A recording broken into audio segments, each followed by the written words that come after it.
ನಮಸ್ತೆ. ಈ ವಿಡಿಯೋದಲ್ಲಿ ನಾನು ಶೇರ್ ಮಾಡುವುದು ನನ್ನ ಪ್ರಕಾರ ಬಹಳ ಮುಖ್ಯವಾದಂತಹ ವಿಷಯ.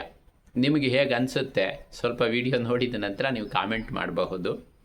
ಇವತ್ತು ಬಹುಶಃ ಪ್ರಪಂಚದಾದ್ಯಂತ 100ಕ್ಕೆ ಅಟ್ಲೀಸ್ಟ್ ಒಂದು 60 ಜನ ಆದರೂ ಕೂಡ ವಾರ್ ಬಗ್ಗೆ ತುಂಬ ಗಮನ ಹರಿಸುವಂತಾಗಿದೆ. ವಾರ್ ಚಾನಲ್ಸ್ ಅಂದರೆ ವಾರ್ ಬಗ್ಗೆ ನ್ಯೂಸ್ ಹೇಳ್ತಾ ಇರುವಂತಹ ಚಾನಲ್ಸು ವಿಡಿಯೋದಲ್ಲಾಗಲಿ ಯೂಟ್ಯೂಬ್ಗಳಲ್ಲಾಗಲಿ ಎಷ್ಟೊಂದು ಪ್ರಚಾರದಲ್ಲಿದೆ ಅಲ್ವಾ. ಅಂದರೆ ನಮ್ಮೆಲ್ಲರ ಗಮನ ಒಂದಲ್ಲ ಒಂದು ತರಹ ಬೇಕಾಗಿಯೋ ಬೇಕಾಗಿಲ್ಲದೆಯೋ ಆ ಯುದ್ಧದ ಕಡೆಗೆ ಫೋಕಸ್ ಆಗ್ತಾ ಇದೆ ಎನ್ನುವುದು ಒಂದು ಮುಖ್ಯವಾದಂತಹ ಪಾಯಿಂಟು. ಆದರೆ ನಮಗೆ ಏನು ಗೊತ್ತಿಲ್ಲ ಅಂದರೆ ಈ ವಾರ್ ಬಗ್ಗೆ, ಯುದ್ಧದ ಬಗ್ಗೆ ನಾವು ಏನೂ ಮಾಡಲಿಕ್ಕೆ ಸಾಧ್ಯವಿಲ್ಲ ಅಂತ ಅಂದ್ಕೊಂಡ್ಬಿಟ್ಟಿದ್ದೀವಿ. 100ಕ್ಕೆ 99 ಜನ ನಾವು ಯಾವುದೇ ಪೊಲಿಟಿಕಲ್ ಅಥವಾ ಇನ್ಯಾವುದೂ ಕನೆಕ್ಷನ್ ಇಲ್ಲದೆ ಇರೋದ್ರಿಂದ ಯುದ್ಧಗಳು ಅದರ ಪಾಡಿಗೆ ಆಗ್ತಿರುತ್ತೆ, ನಾವೆಲ್ಲ ಹೆಲ್ಪ್ಲೆಸ್ ಅಂತ ಮನಸ್ಸಿಗೆ ತಂದ್ಕೊಂಡ್ಬಿಟ್ಟಿದ್ದೀವಿ. ನಾನು ಹೇಳೋದು ನಾವು ಯುದ್ಧವನ್ನು ಏನೋ ಮಾಡಿಬಿಡಬಹುದು, ಶಾಂತ ಮಾಡಿಬಿಡಬಹುದು ಅಂತಲ್ಲ. ಆದರೆ ಖಂಡಿತ ನಮ್ಮ ಕೈಯಲ್ಲಿ ಏನೋ ಸ್ವಲ್ಪವಾದರೂ ಮಾಡಲಿಕ್ಕೆ ಆಗುತ್ತೆ ಅನ್ನೋದನ್ನು ಶೇರ್ ಮಾಡುವುದು ನನ್ನ ಈ ವಿಡಿಯೋದ ಮುಖ್ಯವಾದ ಉದ್ದೇಶ. ಅದರಿಂದ ದಯವಿಟ್ಟು ಈ ವಿಡಿಯೋವನ್ನು ಪೂರ್ತಿಯಾಗಿ ನೋಡಿ. ಇವತ್ತು ನಾನು ಈ ವಿಡಿಯೋ ಮಾಡ್ತಾ ಇರುವಾಗ ಗ್ರಹಣದ ದಿವಸ. ಇವಾಗ ನೋಡಿ, ಇವತ್ತು ಬೆಳಗ್ಗೆಯಿಂದ ಸಂಜೆವರೆಗೆ ಎಲ್ಲ ಟಿ ವಿ ಚಾನಲ್ಗಳಲ್ಲಿ, ಮ್ಯಾಕ್ಸಿಮಮ್ ಯೂಟ್ಯೂಬ್ಗಳಲ್ಲಿ ಬಹಳಷ್ಟು ಕಡೆಗೆ ಗ್ರಹಣದ ಬಗ್ಗೆ ಎಷ್ಟೊಂದು ವಿವರಣೆಗಳಿದೆ. ನೀವು ಎಷ್ಟೊತ್ತಿಗೆ ಸ್ನಾನ ಮಾಡಬೇಕು, ಎಷ್ಟೊತ್ತಿಗೆ ಊಟ ಮಾಡಬೇಕು, ಎಷ್ಟೊತ್ತಿಗೆ ಮಲ್ಕೊಳ್ಬೇಕು, ಗ್ರಹಣದಲ್ಲಿ ಏನು ಜಪ ಮಾಡಬೇಕು, ಇದ್ರ ಬಗ್ಗೆ ಎಷ್ಟೊಂದು ವಿವರಣೆಗಳು ಬರುತ್ತೆ. ಅದರಲ್ಲಿರುವ ಒಂದೊಂದು ಸಣ್ಣ ಸಣ್ಣ ವಿವರಣೆಗಳನ್ನು ಕೂಡ ನಾವು ಆದಷ್ಟು ಕೇರ್ಫುಲ್ಲಾಗಿ ಫಾಲೋ ಮಾಡೋಣ ಅಂತ ಬಹಳ ಜನ ಅಂದ್ಕೊಳ್ತೀವಿ. ಇನ್ನು ಬಹಳಷ್ಟು ಜನ ಈ ಗ್ರಹಣ ಎಲ್ಲ ಏನು ಮಾಡಬೇಕಾಗಿಲ್ಲ ಅಂತ ಹೇಳುವ, ಅದೆಲ್ಲ ಆಚರಣೆಗಳೆಲ್ಲ ಅವಶ್ಯಕತೆ ಇಲ್ಲ ಅಂತ. ಆದರೆ ಈ ಆಚರಣೆಗಳು ಮಾಡುವುದು ಸರಿಯೋ ಮಾಡದೇ ಇರುವುದು ಸರಿಯೋ ಅದ್ರ ಬಗ್ಗೆ ನಾನು ಹೇಳ್ತಾ ಇಲ್ಲ.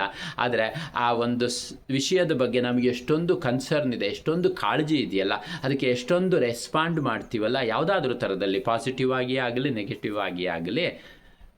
ಅಂದರೆ ನಮ್ಮ ಬದುಕಿಗೆ ಏನೋ ಒಂದು ಸಣ್ಣ ಸಪೋರ್ಟ್ ಆಗುತ್ತೆ, ಯಾವುದೋ ಒಂದು ಎನರ್ಜಿ ನಮಗೊಂದು ಸ್ವಲ್ಪ ಸಪೋರ್ಟ್ ಮಾಡುತ್ತೆ ಅಂತಂದರೆ ನಮಗೆ ಏನೋ ಒಂದು ದೊಡ್ಡ ಆಕಾಂಕ್ಷೆ ಬರುತ್ತೆ, ಇದನ್ನು ಮಾಡೋಣ ಅಂತ ಅಲ್ವಾ. ಸಣ್ಣದೊಂದು ಟಿಪ್ಸು, ಈ ಥರ ಮಾಡಿದ್ರೆ ನಿಮ್ಮ ಬದುಕು ಈ ಥರ ಚೇಂಜ್ ಆಗಿಬಿಡುತ್ತೆ ಅಂತಂದರೆ ನಮಗೆ ಅದನ್ನು ಒಂದು ಸ್ವಲ್ಪ ನೋಡೋಣ ಕೇಳೋಣ ಅಂತ ಅನಿಸುತ್ತೆ. ಹಾಗೆ ಅಲ್ಲ, ಇವಾಗ ಇದರಲ್ಲೂ ಕೂಡ ನಮ್ಮ ಈ ಯೂಟ್ಯೂಬ್ನಲ್ಲೆಲ್ಲ ನೋಡಿದರೂ ಕೂಡ ಯಾವುದು ಎನರ್ಜಿಯ ವಿಷಯದಲ್ಲೇ ಮಾತಾಡುತ್ತಲ್ಲ ಅಂಥ ವಿಡಿಯೋಗಳಿಗೆ ತುಂಬ ಜಾಸ್ತಿ ಡಿಮ್ಯಾಂಡ್ ಇದೆ. ಎನರ್ಜಿ ವಿಷಯದಲ್ಲಿ ಅಂದರೆ ನಿಮ್ಮ ಪ್ರಭಾವಳಿ, ನಿಮ್ಮ ಚಕ್ರಗಳು, ನಿಮ್ಮ ಮನಸ್ಸಿನ ಶಕ್ತಿ, ಲಾ ಆಫ್ ಅಟ್ರಾಕ್ಷನ್ನು, ನೀವು ಏನನ್ನು ಬೇಕಾದರೂ ನಿಮ್ಮ ಆತ್ಮಶಕ್ತಿಯಿಂದ ಆಕರ್ಷಣೆ ಮಾಡಬಲ್ಲಿರಿ. ಇಂಥದ್ದಕ್ಕೆಲ್ಲ ಎಷ್ಟೊಂದು ರೆಸ್ಪಾನ್ಸ್ ಇದೆ. ಅಂದರೆ ನಾವು ಎಲ್ಲಿಯೋ ಒಂದಲ್ಲ ಒಂದು ಕಡೆಗೆ ಗೊತ್ತಿಲ್ಲದೆ ನಮ್ಮ ಮನಸ್ಸಿನ, ನಮ್ಮ ಯೋಚನೆಗಳ ಶಕ್ತಿಯನ್ನು ತುಂಬ ಗಾಢವಾಗಿ ನಂಬ್ತಾ ಇದ್ದೇವೆ ಅನ್ನುವುದನ್ನು ಅದು ಸೂಚಿಸುತ್ತೆ ನಮಗೆ. ಹಾಗಾದರೆ ನಾವು ನಮ್ಮ ಮನಸ್ಸಿನ ಶಕ್ತಿಯನ್ನು ಒಂದಷ್ಟಾದರೂ ಯುದ್ಧವನ್ನು ಶಾಂತವಾಗಲಿಕ್ಕೆ ಬಳಸಿಕೊಳ್ಳಬಹುದಲ್ವಾ ಅಂತ ನಾನು ಕೇಳೋದು. ಹೌದು, ನಾವು ಸಣ್ಣ ಸಣ್ಣ ವಿಷಯದಲ್ಲೂ ನನಗೆ ಒಳ್ಳೆಯದಾಗೋದಕ್ಕೆ ಎಷ್ಟೊತ್ತಿಗೆ ಸ್ನಾನ ಮಾಡಬೇಕು, ಎಷ್ಟೊತ್ತಿಗೆ ಏಳಬೇಕು ಅಲ್ವಾ, ಎಷ್ಟೊತ್ತಿಗೆ ಮಲ್ಕೋಬೇಕು, ಏನು ತಿನ್ನಬೇಕು ಅನ್ನುವುದನ್ನೆಲ್ಲ ಅಷ್ಟು ಕೇರ್ ಮಾಡ್ತಾ ಇದ್ದೀನಿ ಅಂದರೆ ಅಲ್ವಾ. ಈ ಪ್ರಪಂಚ, ಭೂಮಿ ಇದ್ದರೆ ಮಾತ್ರ ನಾನು ತಿನ್ನೋದು, ಉಣ್ಣೋದು, ಸ್ನಾನ ಮಾಡೋದು, ಮಲ್ಕೊಳ್ಳೋದು ಎಲ್ಲ ಬರುತ್ತೆ. ಇದೇ ತರಹ ಯುದ್ಧ ತುಂಬ ದೊಡ್ಡದಾಗಿ ಬೆಳೆದ್ರೆ ನಾವು ಅಂದ್ಕೋಬಹುದು ಎಲ್ಲೋ ನಡೀತಾ ಇದೆ ಯುದ್ಧ ಅಂತ. ಆದರೆ ಖಂಡಿತ ಅದು ಎಲ್ಲೋ ಇರೋದಿಲ್ಲ. ಯಾಕೆ ಅಂದರೆ ತೀವ್ರತೆ ಜಾಸ್ತಿ ಆದ ಹಾಗೆ ನಾವು ಯಾವ ದೇಶದಲ್ಲಿದ್ದರೂ ಕೂಡ ಆ ದೇಶ ಒಂದು ಪಾರ್ಟಿಯನ್ನು ತೆಗೆದುಕೊಳ್ಳಲೇಬೇಕಾಗತ್ತೆ. ನ್ಯೂಟ್ರಲ್ ಆಗಿ ಇರೋದಕ್ಕೆ ಆಗೋದಿಲ್ಲ. ಹಾಗೆ ಆಗೋದು ತಾನೇ ಅದು ಯುದ್ಧ ಬೆಳೆಯೋದೇ ಹಾಗೆ. ಹಾಗಾಗಿ ನಾವು ಏನು ಮಾಡಬಹುದು ಅಂದರೆ ನಾವು ಇದನ್ನು ಹೀಗೆ ಬೆಳೆಯೋದಕ್ಕೆ ಬಿಟ್ಟರೆ ಸ್ವಲ್ಪ ದಿವಸಗಳಾಗ್ತಿದ್ದ ಹಾಗೆ ನಾವು ಪ್ರಪಂಚವನ್ನು ಆಲ್ಮೋಸ್ಟ್ ನಾಶ ಮಾಡಿಕೊಳ್ತೀವಿ. ಯಾಕೆಂದರೆ ಹಿಂದಿನ ಮಹಾಯುದ್ಧಗಳಿಗಿಂತ ಈ ಸಾರಿ ಆಗಬಹುದಾದ ಮಹಾಯುದ್ಧ ಬಹಳ ಭಯಂಕರವಾಗಿರುತ್ತೆ. ನಮಗೆ ಗೊತ್ತಿದೆ ಯಾಕೆ ಅಂತ ಅಲ್ವಾ.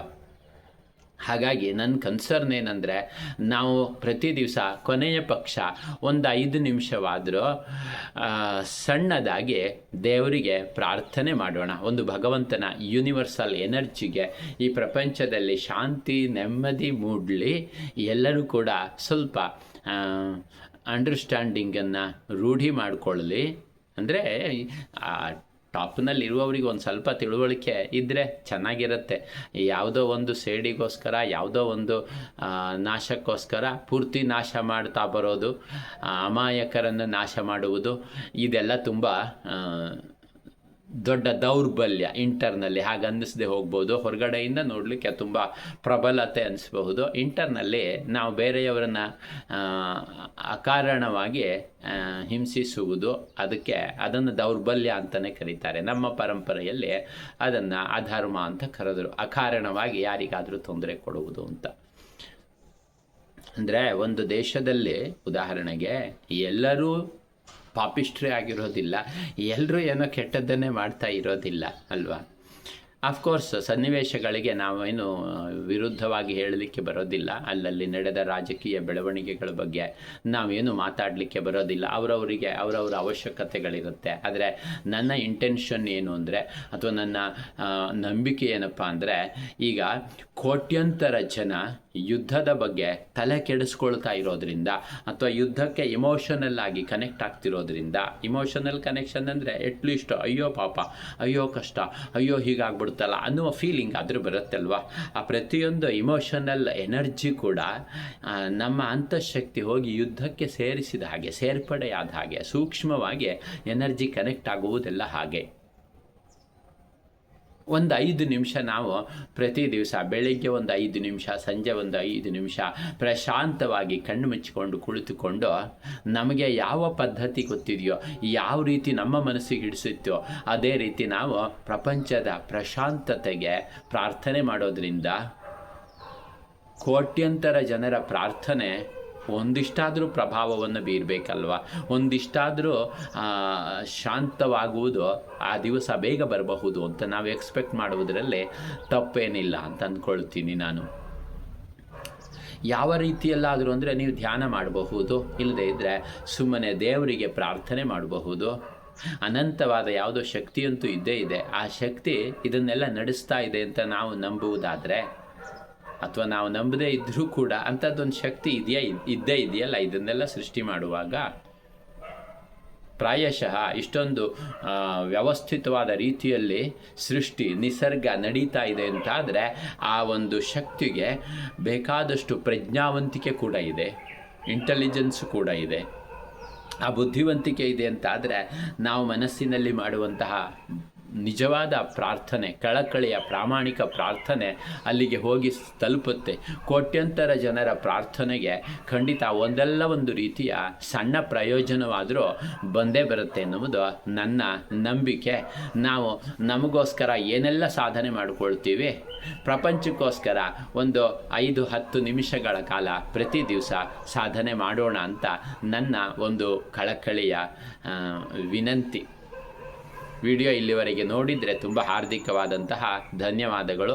ಮುಂದೆ ಬರುವ ಪ್ರಪಂಚದ ದೊಡ್ಡ ಶಾಂತಿಗೆ ನಿಮ್ಮ ಕಾಣಿಕೆ ಕೂಡ ಇರಲಿ ಅಂತ ನನ್ನ ಹಾರೈಕೆ. ಧನ್ಯವಾದ.